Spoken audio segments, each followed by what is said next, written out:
અને બીજા અંદર રનવેના પણ દ્રશ્યો બતાવ્યા.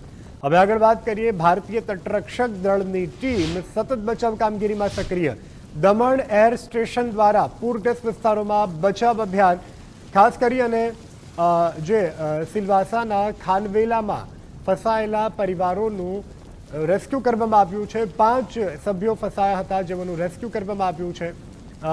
કડૈયામાં કોલાક નદીના પૂરમાં ફસાયેલા 3 માછીમારોને બચાવવામાં આવ્યા છે.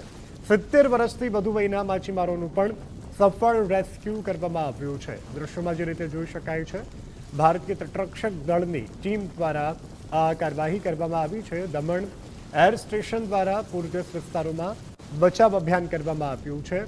5 સભ્યો ફસાયા હતા, જેઓનું રેસ્ક્યુ કરવામાં આવ્યું છે. કડૈયામાં કોલાક નદીના પૂરમાં ફસાયેલા 3 માછીમારોને બચાવવામાં આવ્યા છે. 70 વર્ષથી વધુ વયના માછીમારો હતા, જેઓનું સફળ રેસ્ક્યુ કરવામાં આવ્યું છે.